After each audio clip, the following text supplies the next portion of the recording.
Hello everyone, welcome you all on my YouTube channel future mentor. आज इस video में हम डिस्कस करेंगे मैथ्स पेडागोगी के कुछ क्वेश्चंस को जो कि प्रीवियस ईयर में पूछे गए हैं। ये सीटेट 2018 का पेपर है, ये पेपर 1 है। तो आइए हम क्वेश्चंस को देखते हैं कि किस प्रकार के क्वेश्चंस मैथ्स पेडागोगी में पूछे जाते हैं। The assessment of what children learn in mathematics in a primary classes should not focus on. अब आपने देख लिया नॉट आ गया कि बच्चों का जब प्राथमिक कक्षाओं में जब आप बच्चों का गणित में क्या सीखते हैं इसके आकलन का ध्यान किस पर नहीं होना चाहिए। First, understanding of the mathematical concepts, गणितीय अवधारणाओं को समझना। डेवलपमेंट ऑफ मैथमेटिकल लैंग्वेज, गणितीय भाषा का विकास। Third, preciseness in answering the mathematics problem, गणित की समस्याओं का जवाब देने में सटीकता। या फिर डेवलपमेंट ऑफ रीजनिंग स्किल, तर्क कौशल का विकास। तो इसमें आप किस चीज़ पे ध्यान नहीं देंगे प्राथमिक कक्षाओं में गणित को सिखाते समय और उसका आकलन करते time?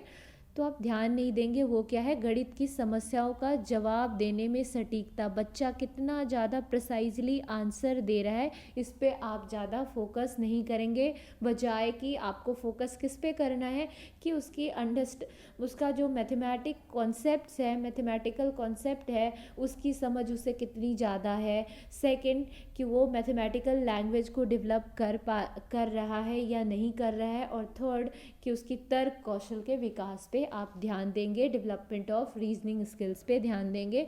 So option number 3 is the correct one.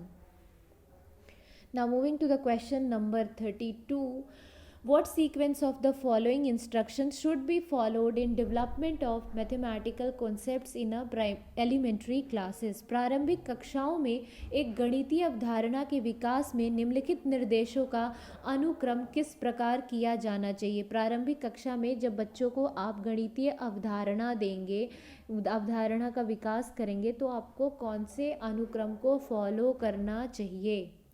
ठीक है। ड्राइंग पिक्चर्स, चित्र बनाएंगे। यूजिंग सिंबॉलिक रिप्रेजेंटेशन, प्रतीकात्मक प्रतिनिधित्व का उपयोग करेंगे। प्रोवाइडिंग एक्सपीरियंस, अनुभव प्रदान करेंगे। या फिर एक्सप्लेनिंग थ्रू लैंग्वेज, भाषा के माध्यम से समझाएंगे। तो आप क्या यूज़ करेंगे? आप सबसे पहले तो उसे एक्सपीरियंस प्रोवाइड करेंगे, अनुभव देंगे, बच्चों को अनुभव प्रदान करेंगे। फिर आप उसको एक्सप्लेन करेंगे थ्रू लैंग्वेज, भाषा के माध्यम से एक्सप्लेन करना स्टार्ट करेंगे। देन आप क्या करेंगे? उसे पिक्चर्स, ड्राइंग के थ्रू समझाएंगे। और एंड पे आप उसे सिंबॉलिक रिप्रेजेंटेशन उसका देंगे। तो इसका सही ऑर्डर क्या हो जाएगा? थर्ड। ये जो आपने देखा इसका सही ऑर्डर क्या है? फर्स्ट में आप क्या किया? आपने अनुभव प्रदान किया। तो third, fourth, first and second. So option number 2 is the correct one. Now moving to the question number 33, a child subtracted two numbers as shown below. 83 minus 27 is 64। अब आप इस क्वेश्चन में देख पा रहे हो कि बच्चे ने कैसे सब्ट्रैक्ट किया है। 3 माइनस 7 को उसने 4 कर दिया है और 8 माइनस 2 को 6। Which one of the following statement gives idea about the child's learning of subtraction? निम्नलिखित में से कौन सा कथन बच्चे के घटाव सीखने का बोध कराता है?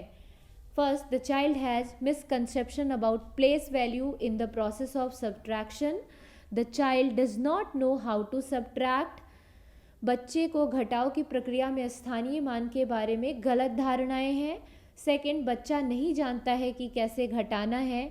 Third, the child knows the process of subtraction of 2 digit number. बच्चा 2 अंकों वाली संख्याओं के घटाव की प्रक्रिया जानता है। या फिर fourth, it is a mistake and it can be rectified by repeated practice. यह एक गलती है और इसे बार बार अभ्यास करके सुधार किया जा सकता है। तो रिपीटेड इंस्ट्रक्शंस की बात आप जनरली नहीं करते हो। यहाँ आप देख रहे हो बच्चा जो है वो क्या कर रहा है, सही तरीके से घटाव नहीं कर पा रहा है, नहीं कर रहा है। क्यों? क्योंकि उसको मिसकंसेप्शन है about the place value in the process of subtraction. So option number 1 is the correct one. बच्चे को घटाव की प्रक्रिया में स्थानीय मान के बारे में गलत धारणाएं हैं। Now moving to the question number 34, arrange the following steps of a cycle of learning and assessment in a order. अधिगम और आकलन के चक्र के निम्नलिखित चरणों में को क्रम से व्यवस्थित कीजिए. First, teaching learning integrated with assessment, शिक्षण अधिगम के साथ एकीकृत आकलन. Planning and organization of teaching learning and assessment, शिक्षण अधिगम और आकलन की योजना बनाना और उसका संगठन. थर्ड, डेवलपमेंट प्रोग्रेस रिपोर्ट, प्रगति रिपोर्ट का विकास. Fourth, reporting and communicating feedback of a children's learning and progress, बच्चों के अधिगम और प्रगति की प्रतिपुष्टि, रिपोर्टिंग और उसका संचार. तो जैसा कि आप जानते हैं, हम किसी भी चीज़ को अगर स्टार्ट करते हैं तो हम पहले क्या करते हैं, planning and organization of teaching learning process. ये आपका क्या होगा, फर्स्ट स्टेप आ जाएगा आपके इस प्रोसेस में, लर्निंग एंड असेसमेंट में. ठीक है. नेक्स्ट आप क्या करोगे, teaching learning integrated with assessment. आप टीचिंग लर्निंग को क्या करेंगे, इंटीग्रेट करेंगे असेसमेंट के साथ. And then developing progress report, और फिर आप फीडबैक देंगे. तो फर्स्ट वन क्या आ गया, प्लानिंग. सेकंड आप उसको क्या करेंगे, इंटीग्रेट करेंगे. एंड देन आप प्रोग्रेस रिपोर्ट को डेवलप करेंगे. और फिर आप क्या करेंगे, reporting and communicating feedback of a children's learning and progress. So the option number 1 is the correct one. 2, 1, 3 and 4. इस क्वेश्चन का जो सही आंसर है वो क्या है आपका, सेकेंड. ये वाला जो है option number first is the correct one. Now moving to the question number 35, why are Roman numerals not commonly used in writing numbers like the Hindu-Arabic numerals? Hindu-Arabic numeral से क्वेश्चन पूछे जाते हैं maths pedagogy में, तो इसको आप ध्यान में रखेंगे. रोमन अंकों का उपयोग आमतौर पर हिंदू अरबी अंकों जैसी संख्याओं के लेखन में क्यों नहीं किया जाता है? हम रोमन न्यूमरल्स का यूज़ कॉमनली क्यों नहीं करते हैं, लाइक हिंदू अरेबिक नंबर. ठीक है. Options are, the Roman numerals do not employ place value, so calculations are difficult to perform using these numerals. Roman अंक स्थानीय मान का नियोजन नहीं करते हैं, इसलिए इन अंकों का उपयोग करके गणना करना मुश्किल होता है. Second, numerals are difficult to remember, Roman अंकों को याद करना डिफिकल्ट होता है. Third, the formation of numbers using Roman numerals is a complicated task. या फिर fourth one, children gate confused with the English alphabet and the Roman numerals, बच्चे वर्णमाला और रोमन अंकों में भ्रमित हो जाते हैं. तो इसका सही आंसर क्या होगा कि जनरली यूज़ क्यों नहीं करते हैं, क्योंकि Roman numerals do not employ place value, so calculation are difficult to perform using these numerals. Roman अंक स्थानीय मान का नियोजन नहीं करते हैं, इसलिए इन अंकों का उपयोग करके गणना करना मुश्किल होता है, इसलिए यूज़ नहीं किया जाता है, like Hindu Arabic numerals. Now question number 36.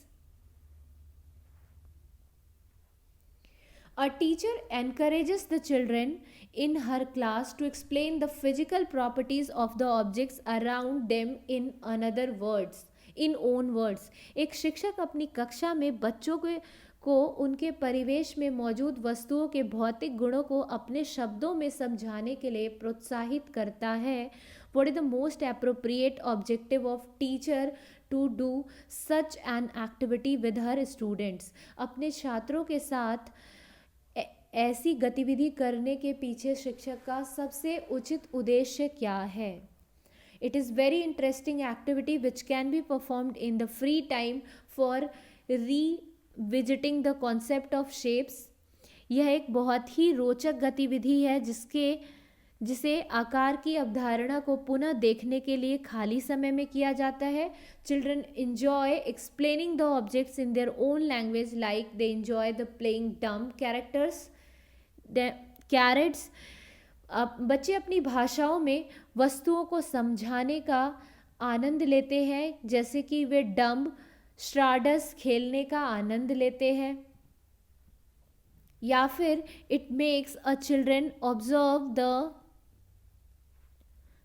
physical properties of an object informally which deepens their understanding about shapes। यह बच्चों को औपचारिक रूप से किसी वस्तु के भौतिक गुणों का निरीक्षण करने का अवसर देता है जो आकारों के बारे में उनकी समझ को गहन बनाता है। It is useful activity which introduce a child to the shapes. यह एक उपयोगी गतिविधि है जो एक बच्चे को आकारों का परिचय कराती है। तो best option is this, option number 3।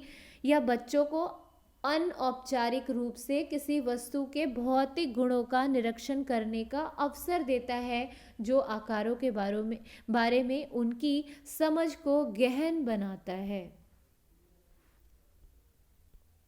Now question number 37, the mathematics used by illiterate shopkeeper। अशिक्षित दुकानदार द्वारा उपयोग किए जाने वाले गणित is not useful in mathematics classroom। गणित कक्षा में उपयोगी नहीं है। ऐसा नहीं है कि जो शॉपकीपर यूज़ करता है वो गणित की क्लास में उपयोगी नहीं होता, तो ये वाला तो गलत है। It is very useful in solving all mathematical problem. ये सभी प्रकार के मैथमेटिकल प्रॉब्लम को सॉल्व करने में काफ़ी हेल्पफुल है। तो नहीं, ऐसा नहीं कि अर्थमेटिक्स से हम सारे मैथमेटिकल प्रॉब्लम को सॉल्व कर लेंगे। Has ambiguity and very low level of correctness in it. अस्पष्टता और बहुत कम स्तर की शुद्धता है। या फिर should be discussed by the teachers in a classroom as an alternate strategy in solving related problem. कि संबंधित समस्याओं को हल करने में वैकल्पिक रणनीति के रूप में कक्षाओं में शिक्षक द्वारा चर्चित किया जाना चाहिए। तो यस, इसको इंट्रोड्यूस किया जाना चाहिए टीचर के द्वारा, ठीक है, by the teacher in a classroom as an alternate strategy in solving related problem। ठीक है, वैकल्पिक रणनीति के तरीके से के रूप में कक्षा में शिक्षकों के द्वारा इसे भी इंट्रोड्यूस किया जाना चाहिए। Now question number 38, how should a teacher handle a heterogeneous group of children in a mathematics classroom. एक शिक्षक को गणित कक्षा में बच्चों के विषम समूह को कैसे संभालना चाहिए। हेट्रोजीनियस का मतलब क्या है, अलग अलग एबिलिटी वाले बच्चे, अलग अलग ग्रुप से आए हुए बच्चे होंगे। सो टीचर को कैसे टैकल करना चाहिए गणित की क्लासरूम में ऐसे बच्चों को। By grouping the children of a same ability together and giving them a question according to their ability. एक ही क्षमता वाले बच्चों को एक साथ समूहित रखकर और उनकी क्षमता के अनुसार प्रश्न देकर, या फिर bye grouping all children together in a same classroom. एक ही कक्षा में सभी बच्चों को एक साथ समूहित रखकर, या फिर bye grouping the children of a different abilities together so that they can learn from each other. अलग अलग क्षमताओं वाले बच्चों को एक साथ समूहित रखकर ताकि वे एक दूसरे से सीख सके। This is the best option. Teacher क्या करेंगे कि अलग अलग एबिलिटी वाले बच्चों को एक साथ बिठाएंगे ताकि वो एक दूसरे से कुछ सीख सके। अलग अलग एबिलिटी वाले बच्चों का एक ग्रुप बनाएंगे so that they can learn from each other. Now question number 39, the learning outcomes in a mathematics are developed. गणित में सीखने के प्रतिफल इसलिए विकसित किए गए हैं ताकि such that children may be told some small step for calculation। गणना के लिए बच्चों को लघु विधियां बताई जाए। To increase achievement of children in various educational survey. विभिन्न शैक्षणिक सर्वेक्षणों में बच्चों की उपलब्धि बढ़ाई जाए।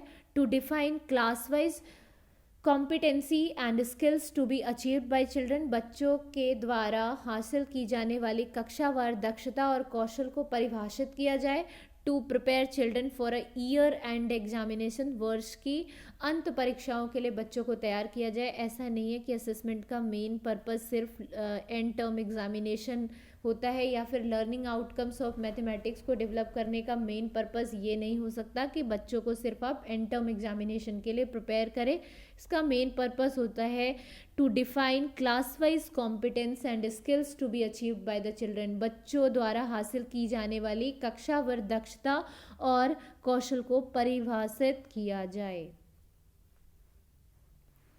Now question number 40, which one of the following happenings in the classroom is an activity. निम्नलिखित में से कक्षा में हो रहा कौन सा कार्य एक गतिविधि है? Teacher explaining how to do sums. शिक्षक समझाते हैं कि प्रश्न कैसे हल करें। Children reciting counting in the form of rhymes. बच्चों द्वारा कविता के रूप में गिनती का वाचन। या फिर चिल्ड्रन कॉपिंग फ्रॉम ब्लैक बोर्ड, बच्चों द्वारा श्यामपट्ट से नकल करना। या फिर चिल्ड्रन इंगेज्ड इन एक्सप्लोरेशन, बच्चों का अन्वेषण में लगना। तो क्या होगा एक्टिविटी? चिल्ड्रन इंगेज्ड इन एक्सप्लोरेशन, बच्चों का अन्वेषण में लगना। तो ये कुछ 10 क्वेश्चंस थे मैथ्स पेडागोगी के जिसे हमने अभी डिस्कस करा।